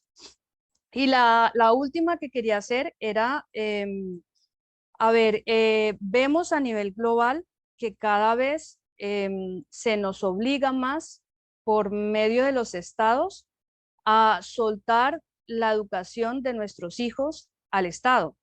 Vemos, por ejemplo, yo he escuchado que en Francia y en Alemania ya no es posible educar en casa. Yo creo que la pandemia fue un gran momento en donde vimos como esa represión total de que no podíamos decidir qué hacer con nuestros hijos, que teníamos que taparles la cara, que inyectarlos, que hacer un montón de cosas que muchos padres no queríamos. Y se nos estaba empezando a cuestionar, es que si no lo hacen, podemos incluso quitar custodias porque ustedes serían padres no capacitados. Yo veo, por ejemplo, en España que con la ley de igualdad se está obligando a todas las centros escolares a llevar un currículum, uno esté de acuerdo o no esté de acuerdo. Entonces, yo diría que esto, como madre, a mí me llevaría eh, eh, a la respuesta que sea lo que dijo el otro profesor, ¿no? Una respuesta de revolución, de queja, de reclamo, de reacción. Pero lo que escuché era que ese no era el camino. Entonces, ¿qué camino tenemos nosotros como padres frente a esta manipulación y represión cada vez más fuerte del Estado? Que al mismo tiempo lo ofrece como no, estamos cuidando de tus hijos, ¿no? Lo hacemos por el bien de tus hijos porque nosotros sí sabemos qué es lo que ellos necesitan. Entonces, me gustaría saber qué opinión tiene de esta situación. Me gustó mucho el término de, no sé si se llama el profesor Chaparro, perdón, pero no me acuerdo, que era fluir con el caos, ¿no? El hacernos totalmente flexibles para no seguir solamente como una estrategia, sino a medida que vamos avanzando, vamos intuyendo en nosotros una forma de seguir caminando. Me gustaría saber qué piensa de esto. Muchas gracias. Gracias, Heiser. En el curso que les he mencionado, nos detenemos a revisar todo este mercado de las pedagogías alternativas y las llamadas educaciones alternativas en detalle, desde la posibilidad de revisar experiencias concretas que hemos estado acompañando y estudiando desde hace 20 años. Jorge, por favor.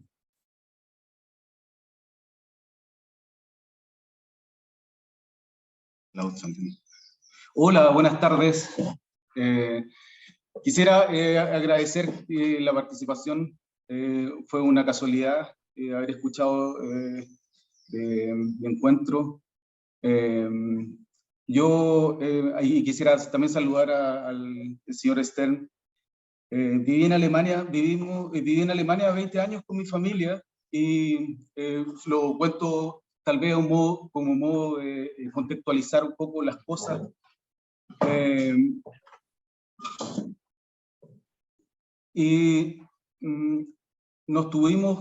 Decidimos regresar no por voluntad propia, sino porque justamente se dio la situación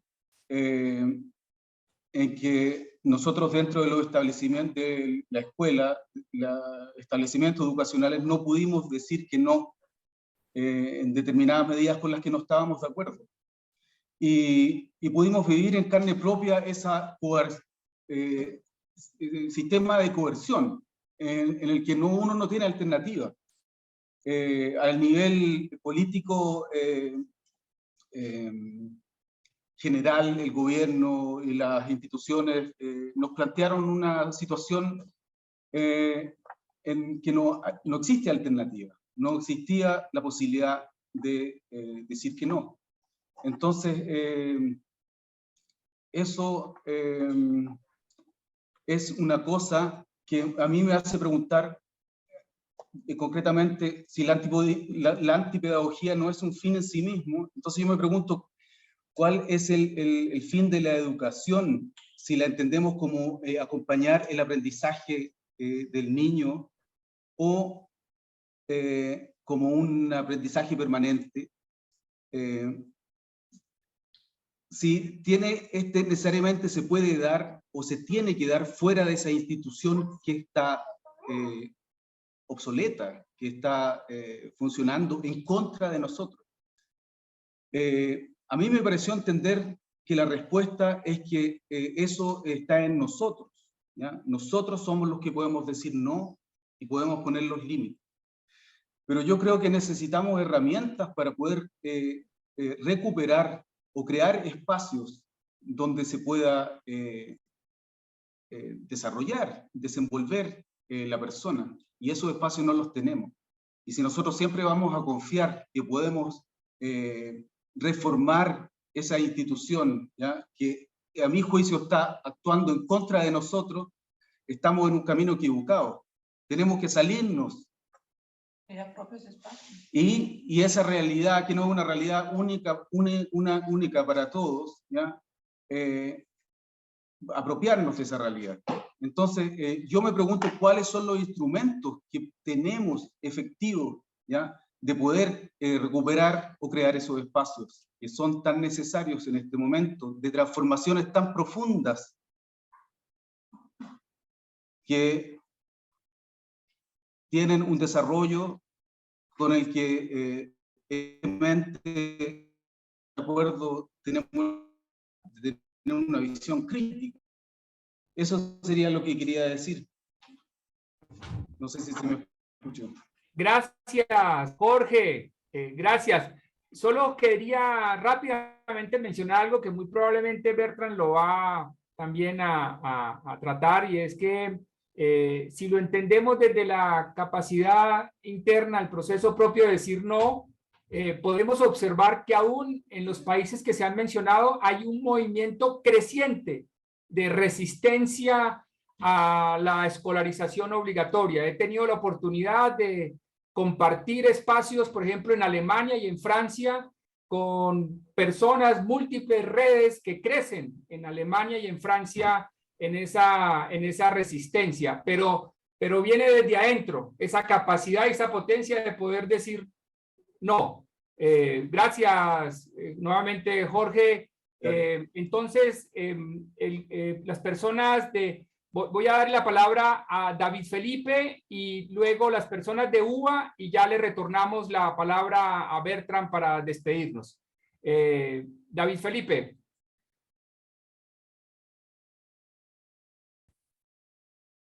Hola, ¿me escuchan? Sí, David Felipe, te oímos. Ok.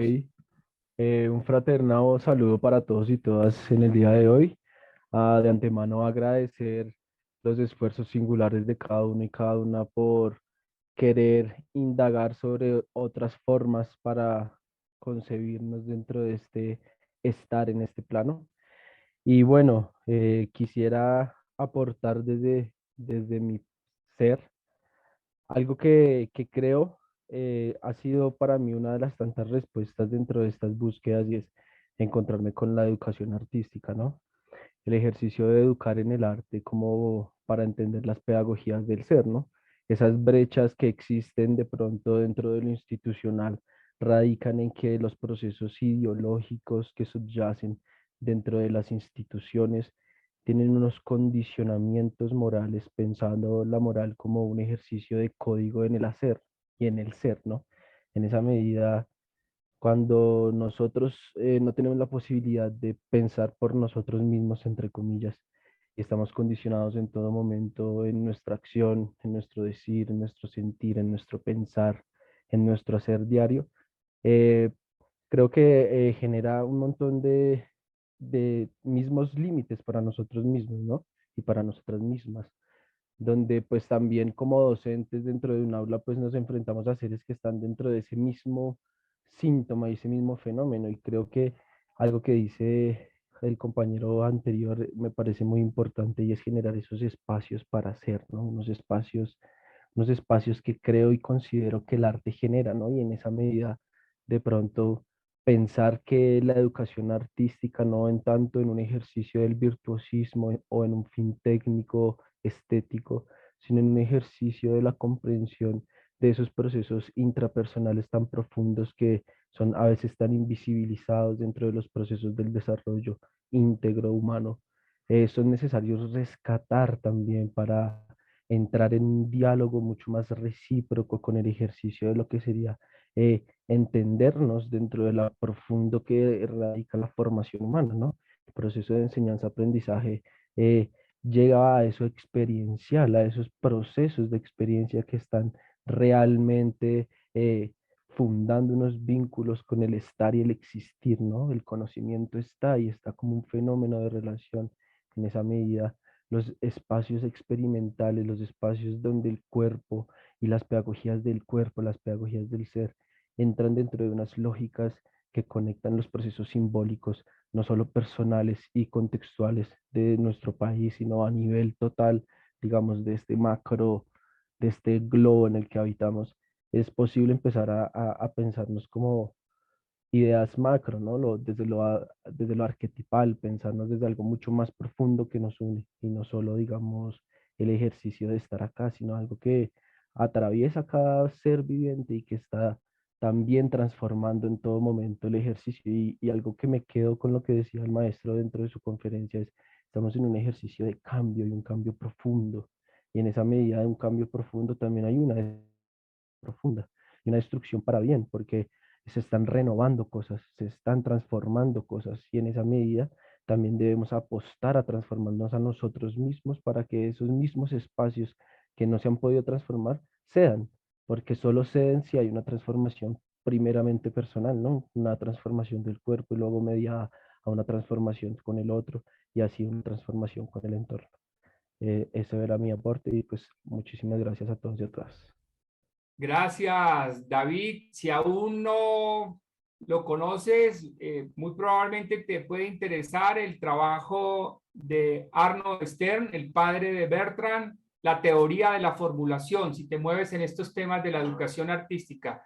Es un planteamiento bastante profundo y radical sobre la creatividad y su relación con el arte. Arnold Stern, la teoría de la formulación. Entonces, no tenemos ya más tiempo para más palabras. Vamos a otorgar la palabra a las personas de UBA, que han sido parte fundamental para organizar este encuentro, y luego retornamos la palabra a Bertrand para sus consideraciones antes de despedirnos. Las personas de UBA. Sí, muchas gracias. Voy a ser muy puntual. Es que creo que no recibimos una respuesta, o no, la respuesta buscada a nuestra pregunta. Entonces voy a ser muy puntual nuevamente. Libremente en un contexto ecosocial y requiere estructuras claras para poder prosperar. Yo quisiera profundizar en esas estructuras claras y preguntar qué son, qué significan. Muchas gracias. Gracias, Ruth. Entonces, nuevamente, Bertrand, muchas gracias y tienes la palabra.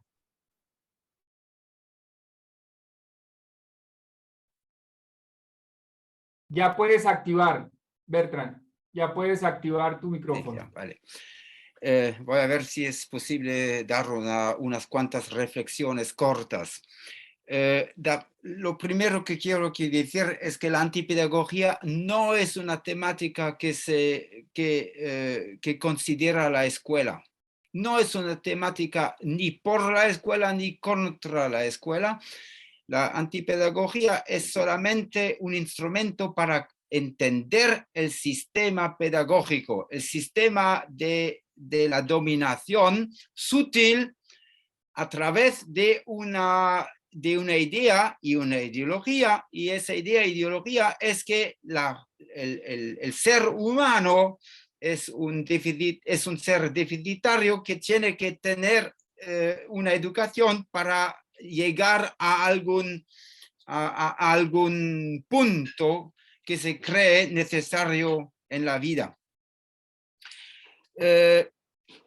Eso me parece ser un veneno, una cosa que está en el cuerpo, y ese veneno tenemos que comprender el sistema de funcionamiento de esos venenos pedagógicos.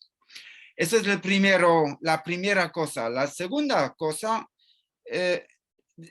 sí, naturalmente que es un camino propio, pero propio no quiere decir egocéntrico o narcisista. No es lo que soy yo, lo soy únicamente porque hay un contexto sociocultural y ecológico.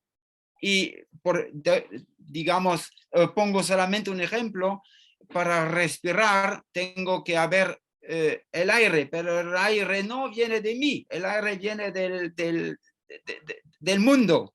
Y para vivir tengo que respirar en ese mundo. O sea que el camino propio, que es el camino de mi respirar, de mi inspiración, el camino propio nunca es un camino egocéntrico o narcisista, solamente puede ser el camino propio, un camino en las dos direcciones de la personalidad que soy yo, y de una manera, y de otra manera o de otro lado, lo que está cerca de mí, o el contexto, lo repito, el contexto sociocultural y el contexto ecológico. Un otro ejemplo para ilustrar eso: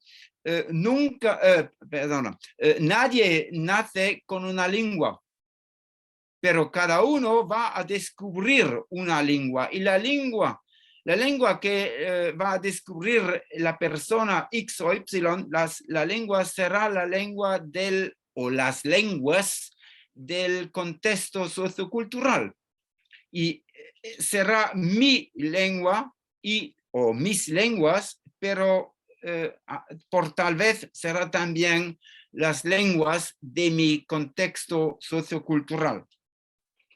La energía de la vida es más fuerte que la manipulación que ejerce el sistema. Y la pregunta principal, la pregunta central es: ¿cómo es posible salir de lo que frena esa energía de la vida, esa energía que está en mí? Eso es me parece la cuestión a la cual no voy a dar una respuesta, aunque podríamos discutir y dialogar sobre ese punto. Ahora se ha puesto el punto de la pandemia y de la educación, que está más y más en las manos del Estado. Sí, eso es un punto crucial, un punto dramático, pero tenemos que ver que el Estado va a ser más y más autoritario, y más personas van a entender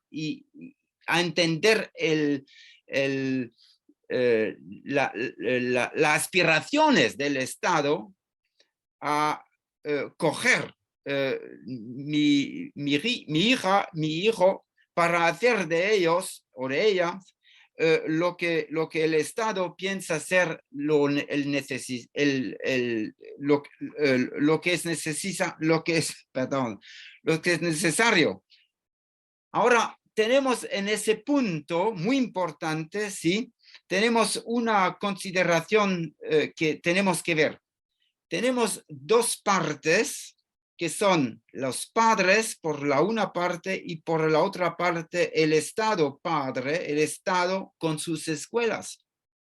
Pero ¿dónde está la persona joven? ¿Dónde está la hija y el hijo? ¿Dónde está la persona que por ejemplo dice: no, yo no quiero ni eso ni eso? O sea que para mí la antipedagogía no es una técnica que va a dar más confianza a los padres, porque yo no creo a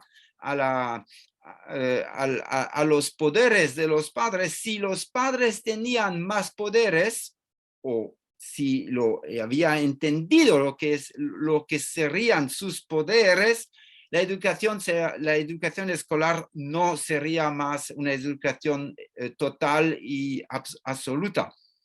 O sea que para mí hay dos poderes educativos: el poder de los padres por una parte y el poder estatal con las escuelas por la otra parte. Y hay una tercera capacidad, y esa tercera capacidad es la capacidad del jovencito, de la persona misma. Pero, por favor, lo que yo he dicho ahora, el jovencito, no vale. Porque lo importante es que yo, como un hombre con una cierta edad, o una edad cierta, Yo todavía quiero ser un jovencito, yo soy un sujeto. O sea que para mí lo importante no es la edad. Y el fenómeno de la antipedagogía sale de la idea de la edad y de la idea que una persona por su edad tiene que ser conducida a un sitio, a otro o a otro. Jorge Pérez ha hablado de la evolución, por ejemplo, en Alemania. Sí, es verdad que en Alemania hay un sistema absoluto, pero ese absolutismo estatal para mí me parece, y eso es la experiencia que tenemos ahora en los últimos 5 años, ese absolutismo estatal me parece el fin de una calle que no puede conducir a nadie, a ningún sitio. O sea que la resistencia ha aumentado en el mismo tiempo, mismo ritmo, digamos, que el poder o lo que se llama el poder estatal a recoger nuestras hijas y nuestros hijos. O sea que la evolución que aparece ahora mismo, por ejemplo, en sistemas absolutos como en Alemania, es que hay más y más personas que dicen no y que hay que respetar. Y eso es nuevo, eso es una situación muy nueva. O sea que digo que el sistema total, absoluta, el absolutismo estatal en Alemania no puede conseguir con sus aspiraciones educativas. Y eso me parece una buena noticia. Pero hay que entender que la antipedagogía no es una finalidad, lo repito, es únicamente un instrumento para entender, para comprender, para una reflexión también sobre su propia vida, no solamente sobre la pedagogía en general, pero también, como usted, Jorge Pérez, le dijo, o así lo entendió yo, para comprender lo que fue en mi vida el aspecto pedagógico que me ha destruido o que me ha manipulado. Para acabar, una caricatura, solamente una pregunta muy tonta, pero que me parece importante. Por favor, señoras y señores, tenemos un drama que está enfrente de nosotros, y ese drama se llama el transhumanismo. Y ese transhumanismo es una creación bárbara, lo peor que se ha encontrado hasta ahora. Pero ese transhumanismo es un sistema educativo, un sistema pedagógico. Y si nosotros no entendemos lo que es la pedagogía, vamos a entrar en ese sistema de educación, cambiando la educación y donde llegamos al transhumanismo. Eso es una caricatura lo que yo he dicho, pero no es tal vez tan enfermo de la realidad. Es una caricatura, pero el peligro está ahí. O sea que lo que yo quiero decir para acabar es lo más importante para salir de ese sistema de civilización me parece ser salir de las ideologías de la civilización y esas ideologías son siempre educativas y pedagógicas. No es el único, pero es un punto central de la crítica de la civilización. A ver si eso llega a tocar el corazón o la mente de la una o el alma de la una o de la otra persona. Muchas gracias. Nuevamente, Bertrand, muchas gracias por tus potentes, profundas, estimulantes reflexiones. Muchas gracias. Qué bueno esta... Señor. En malo español. Ahí seguimos en la discusión. En bastante buen español y cada vez mejor, Bertrand. Muchas gracias por tu contribución, por tu esfuerzo. Qué buena esas precisiones sobre qué no es la antipedagogía. Ya mencionaste a ese gran maestro en tu conferencia, a Iván Illich. Y a Iván Illich, mencionaste dos maestros, el autor del libro Antipedagogía alemán y al maestro Iván Illich, que también no es solo una confusión, sino esa costumbre de simplificar, de buscar simplificar el conocimiento y creer que cuando el gran maestro Iván Illich habló de desescolarización era sacar a las personas de la escuela.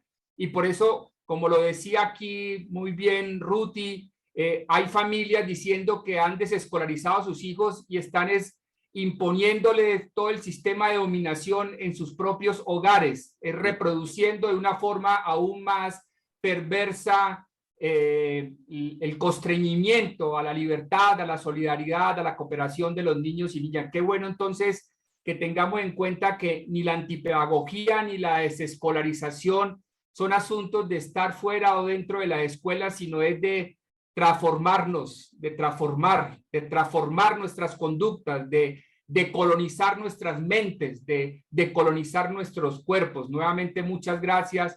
Gracias, profe Fabiana Costa, nuevamente por habernos acompañado. Gracias, profe Jeffer.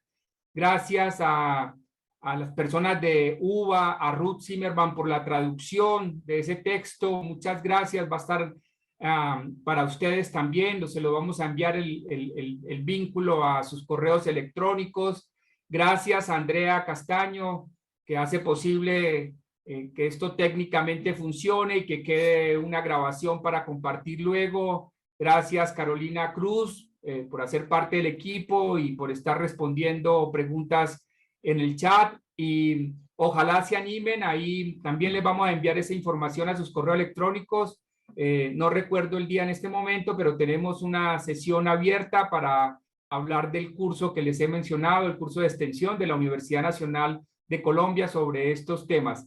Entonces, nuevamente, muchas gracias a todas y a todos por haber aceptado esta invitación y que continúe la conversación en términos de Humberto Maturana, la conversación que nos ayuda a aprender, o sea, a transformarnos. Otro gran maestro, Humberto Maturana, que muy importantes contribuciones al aprendizaje. También trabajamos en este curso sobre las contribuciones de Humberto Maturana. Muchas gracias a todas y todos y que sigan pasando un buen día, una buena tarde, una buena noche.